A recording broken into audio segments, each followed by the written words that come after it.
guys, welcome back to another episode of By the Way, it's me again. I'm Callie Riker. If you're new here, thank you so much for tuning in. I it's actually 4th of July when I'm recording this, so it'll just be like literally a few days before this actually comes out because I've been so bad about just pre-recording things, so I've kind of been just doing things last minute and I feel like I'm playing a catch-up game all the time. I digress. Whatever. I need to just get better. I need to get better about managing my time and like where I put my time to. But anyway, that's not the point of this, but it's 4th of July and it has actually been such a beautiful day. I actually slept in for the first time in I don't even know how long. I haven't slept in weeks. Cuz we're just on the grind and that's okay. But I slept in. The weather is gorgeous outside. After I film this, I am going to sit outside and just tan and just literally, I want to like evaporate. I want to just bake. And I'm so excited because this is the palest I've ever been in July. It's literally July and I look like my skin has never seen the light of day. So I'm really excited about. Sorry, I just got distracted. My sister was like doing something in the other room and I can see her. So anyway, but I'm just really excited for the day. So anyway, I'm really excited. I feel like every year, 4th of July it just fluctuates based on what I'm going to do. Like sometimes I have absolutely nothing to do. And then other times I have these great, amazing plans. Like last year we went on a boat with some of my friends and it was like an all day thing. We watched the fireworks and it was just so fun. But this year I literally have nothing to do because I feel like a lot of people are out of town or all the things. Some people are working, which is so sad. But I literally have nothing to do and I'm honestly kind of excited about it. I'm glad that I can just have a chill day because I've been so go, go, go recently that it's going to be super nice to just have like nothing to do. But anyway, today I really want to kind of just talk through.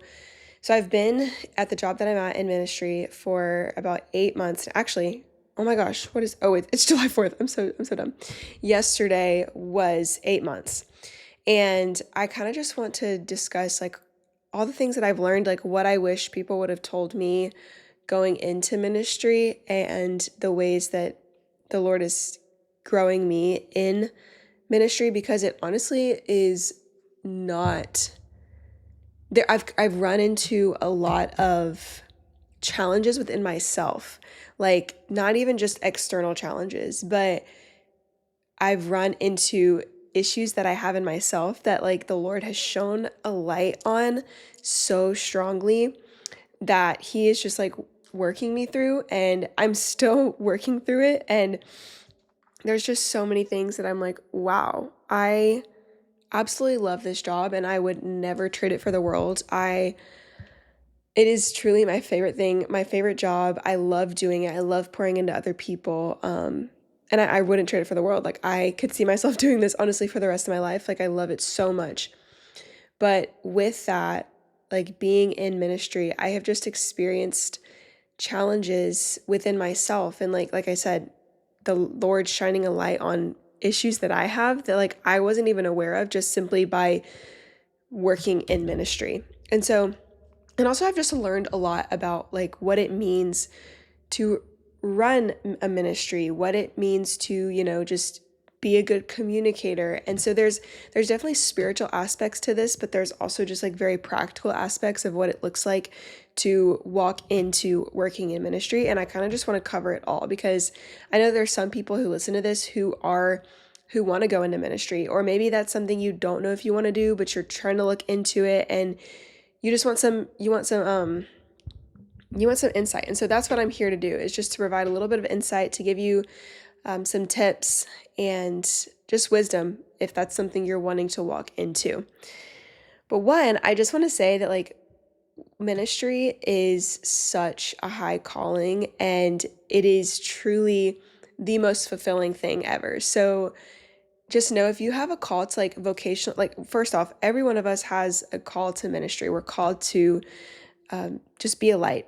We're called to minister to people in our lives. And so we're called to be the hands and feet of Jesus. Everyone is. But to be in vocational ministry is such a special calling.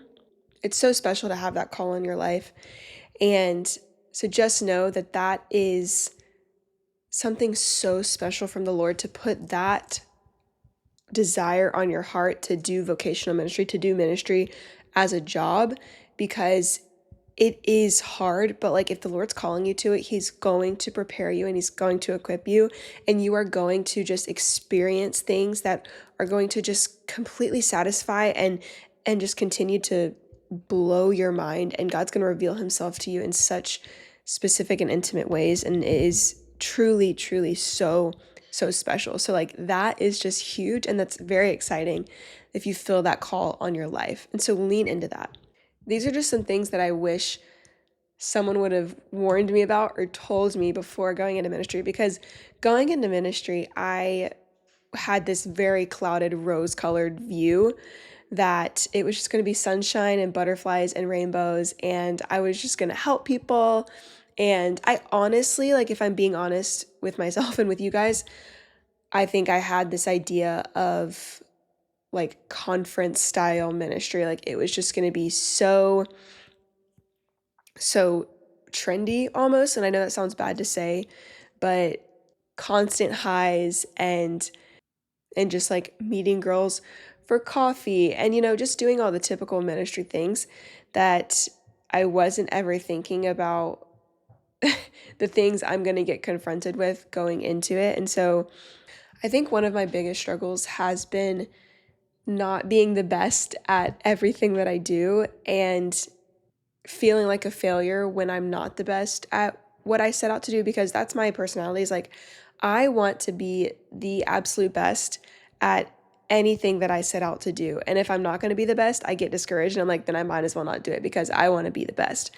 And not in like, I think it does come, I do have just a very competitive nature, but I'm not even competing with other people. It's not even that I have this attitude that I simply just want to be better than other people, but I have this inward competition with myself that like I know what I can do, and if I can't execute the best way that I absolutely can, then I get discouraged and I'm like, am I even called to this? Can I even do this? I started to doubt myself. I started to doubt my abilities, and that has just been very confronting, because just coming back to the humble reality that like, Callie, you're not going to be the best at everything you do. Obviously, there's going to be people who are better than you. There's going to be people who are gifted in these things that you may not have these gifts, and that's okay. But I just thought that I was going to exceed and excel in absolutely everything I do. And there's been times where I have just flopped. Like it has been super humbling, where I have just not executed in the way that I thought I was going to, or I haven't performed in the way that I expected myself to. And it causes you to like start to wonder, am I called to this? Am I made for this? And it gets you to question, just like God's calling on your life, and like how in the world am I supposed to do what I'm supposed to do here if I can't even do what I feel like I'm supposed to do, And it just starts getting into all this confusion and doubt in my mind, where I start to even just question God. But something that like I literally was reading this the other day, and it actually was a couple days ago. And this was also cool that I was just talking to the Lord about this, and he told me to go to the chapter in 2 Corinthians wherever Paul is talking about the thorn in his flesh. And I was like, okay, so I literally take my Bible and I open it, and I open directly to that page. And so I was like, okay, Lord, I knew that I like heard you to tell me flip there, but like now I know for sure you want me to read this. So it's 2 Corinthians 12. And I just want to read this to you guys, because this has completely shifted my mind on how I view my weaknesses. Instead of beating myself up, I actually can lean into them and appreciate them more than despising them. In 2 Corinthians, starting in verse 7, Paul says, "So to keep me from becoming conceited because of the surpassing greatness of the revelations, a thorn was given me in the flesh, a messenger of Satan to harass me, to keep me from becoming conceited. 3 times I pleaded with the Lord about this, that it should leave me. But he said to me," listen to this, "My grace is sufficient for you, for my power is made perfect in weakness. Therefore I will boast all the more gladly of my weaknesses, so that the power of Christ may rest upon me. For the sake of Christ, then, I am content with weaknesses, insults, hardships, persecutions, and calamities. For when I am weak, then I am strong." And I read that, and it just like, I've read that so many times before, but it just like reminded me that even my weaknesses are serving a purpose in the grand plan that God has in my life. Like, my weaknesses don't hinder what God wants to use me for. It actually progresses his glory and allows his name to be known over my name. And I love too how it said to keep me from becoming conceited. Like, oftentimes the Lord just points out our weaknesses so that he can humble us, you know? Like, I have been so humbled, and that has been my biggest prayer coming into this year was, Lord, humble me. Because I'll get into it in a little bit, but like, you've been around for a while, I've heard, I have talked about my biggest struggle is pride. And so I think it's just so cool that like God uses our weaknesses to humble us, which is so beautiful, because if we didn't have weaknesses, we would become conceited, and just very prideful in what we could do. And also, he says, "My grace is sufficient for you, for my power is made perfect in weakness." And then I love how Paul says, "I will boast all the more gladly of my weaknesses." Now, that doesn't mean that we should revel and stay and sit in the areas where we're weak. We should constantly be working to grow in the areas where we do feel like we lack a natural gifting in, or it just comes a lot harder to us. That doesn't mean that we should be simply complacent in the areas where we are weak. We should always be seeking to get better. However, we don't need to feel guilty or shameful or beat ourselves up because of where we are weak and if we're not the best at everything we do. Because in our weaknesses, God's strength is made perfect. Because when we have a weakness and God decides to use our weakness for great and mighty purposes, that demonstrates the power of God way more than the power of our weaknesses. If my weaknesses serve the purpose to bring glory and eyes looking to God's name, then I will boast in my weaknesses. I will be okay with the fact that I am not perfect, that I do have weaknesses, and that that's okay. And I shouldn't beat myself up or feel shameful or guilty about the fact that I didn't perform as well as I thought I was going to. But that's okay. I've just learned so much that God wants to use our areas of weakness, because he uses our failures to teach us and to grow us. Because if we did not have failures, we would not know how to grow from certain areas. And so I think that even just failing and not doing as well as we thought we were going to do is even such a grace and such a mercy that God shows to us, to allow us to look at this situation and see where we messed up, where we fell short, and to grow from that so that we can become gifted in the areas where we don't feel like we have a natural gifting. And so it has just truly changed my perspective of how I see and view my weaknesses. That I can actually boast in where I'm weak, because I know that God uses weaknesses to bring glory to his name. So therefore, whatever brings glory to his name, I will boast in. I will boast in the fact that I'm a weak person. I am not perfect, and I'm going to boast right now in front of this camera that I fail all of the time. I have weaknesses, so many weaknesses. But if my weaknesses bring glory to the name of God because of how he uses them, then I'll tell you, I'm weak. I am so weak, and I have so many weaknesses. And it just makes me love God even more. And it makes me be okay with the fact that I'm not the best. I'm not the best. And I think you learn so much from failure and mistakes it's priceless. the knowledge and the wisdom that you gain from those things is so priceless that you will never gain from anything else. And I just think that's so, so beautiful. So something that I've also learned is, like I was talking about, humility and pride. Because something that is so hard, and I'm just going to be so vulnerable, is like being in a position of leadership where all eyes are on you, especially I'm working for a pretty large ministry, and I find it so hard to be humble and to not seek the approval of man, or to not seek the applause or the acknowledgement of people. And that is something I've just struggled with the Lord and wrestled with the Lord with, especially even things like this, like the podcast, because I feel like I know the Lord has called me to ministry. I know the Lord is calling me to do this podcast, but that is something that I struggle with, is pride, is seeking for just validation and acclamation. And I want to be known. And so that has just really been a struggle for me in terms of ministry, being in a position of leadership where all eyes are on you and you get amazing opportunities to speak, which is something that I just love doing, and to teach.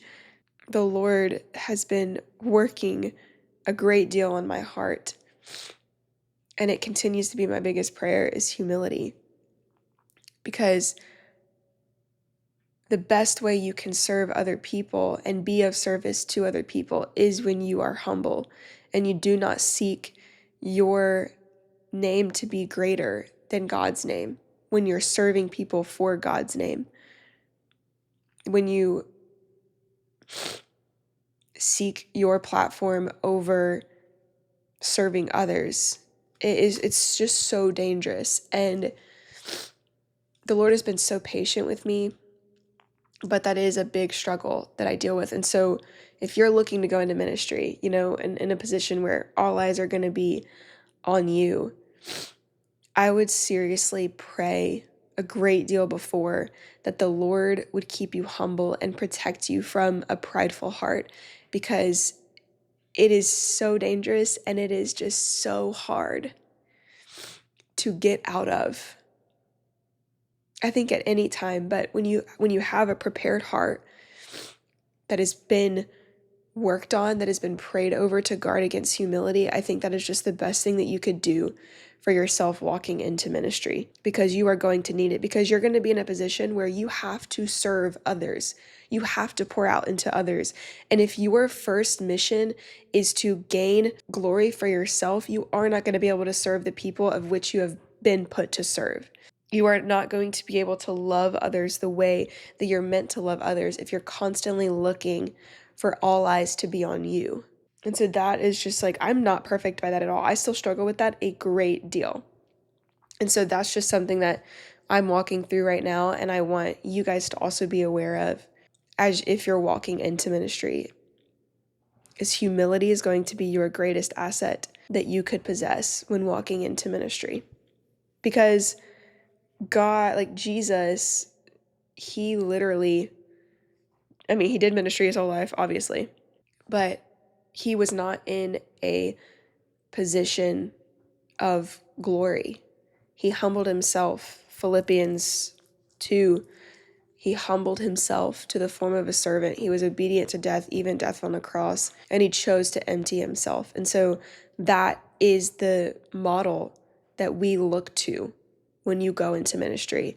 It is not for all eyes to be on you. It is not for you to receive acclamation or glory or praise. It is for God to receive it. And so we should follow the model of Jesus, where he emptied himself of his position and power and chose to be a servant and to serve the least of these. And that's what we should do. And that's what we're called to.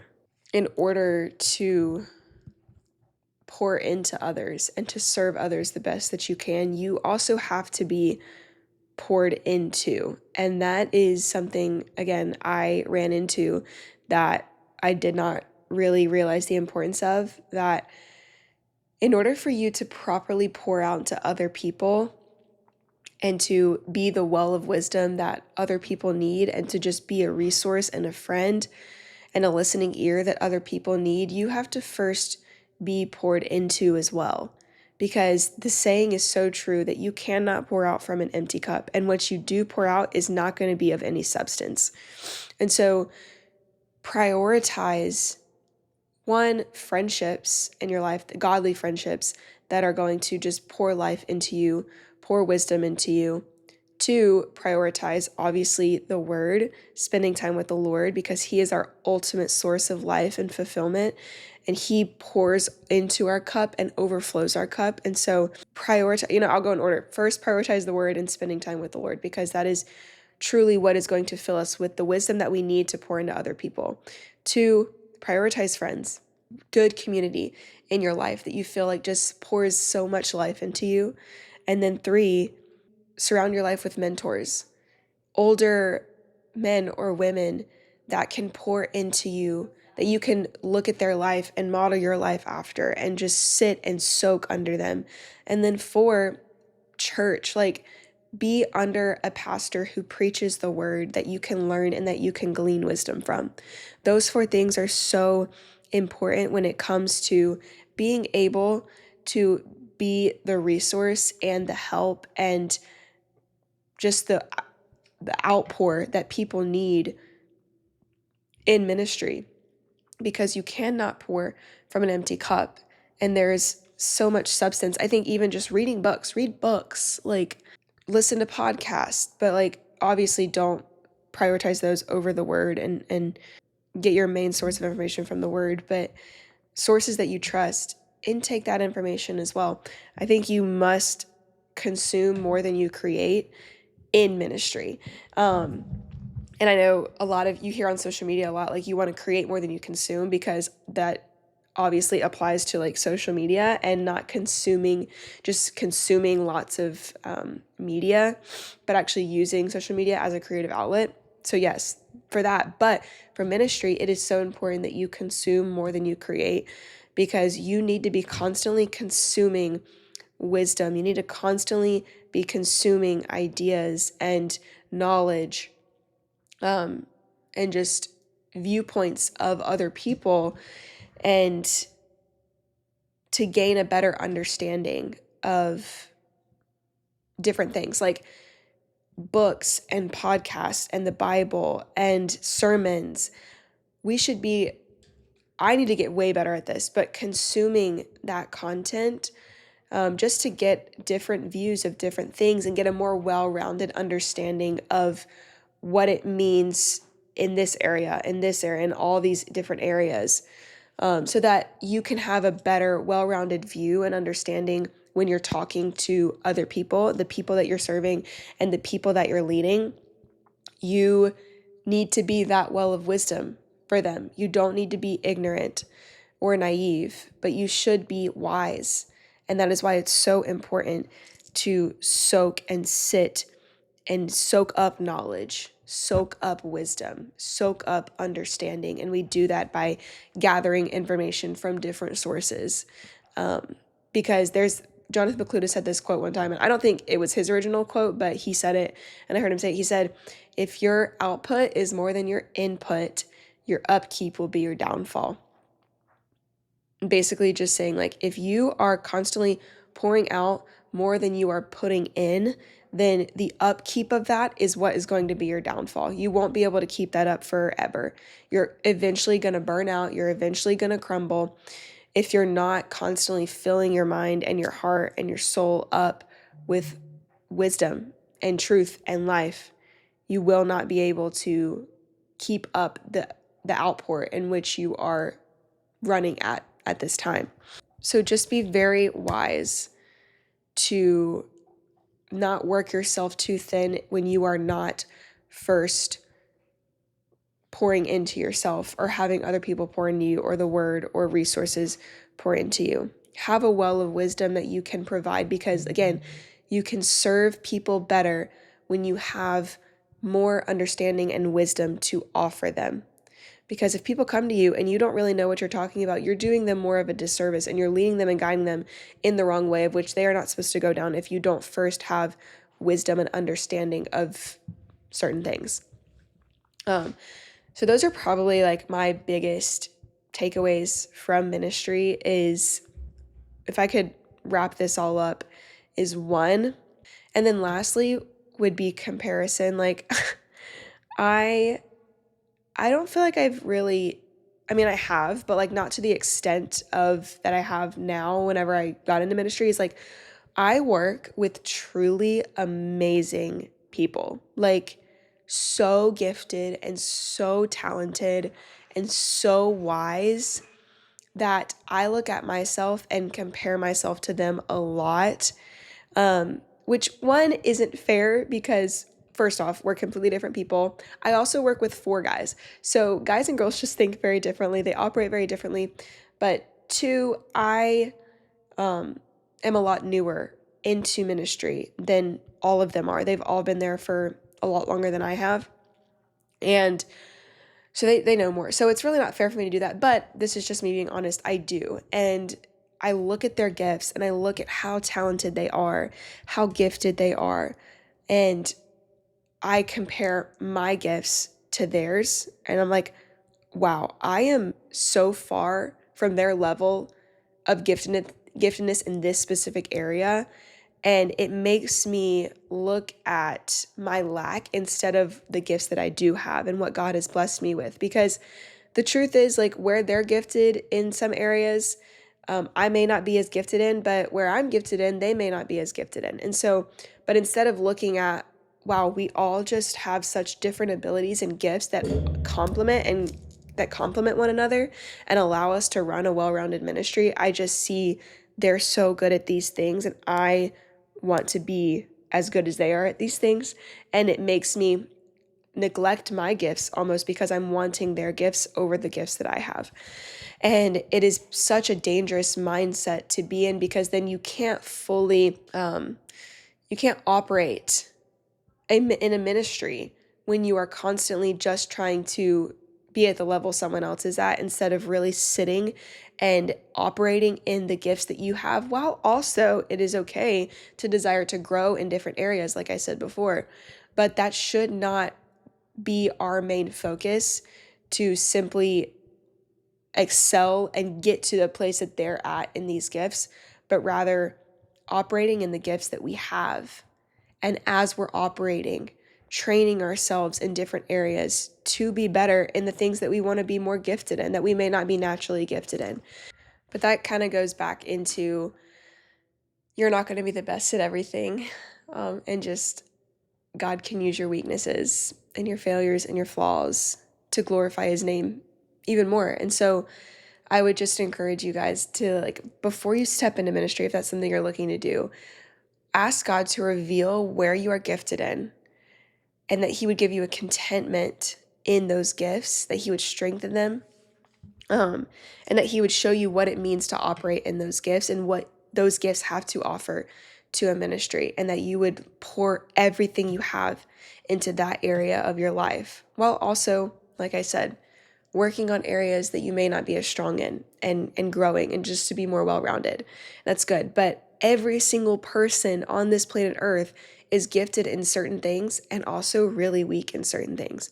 So just because someone else is gifted in the areas that you wish you could be gifted in, doesn't mean that they're perfect. It doesn't mean that they are the best at everything. It doesn't mean that they're better than you.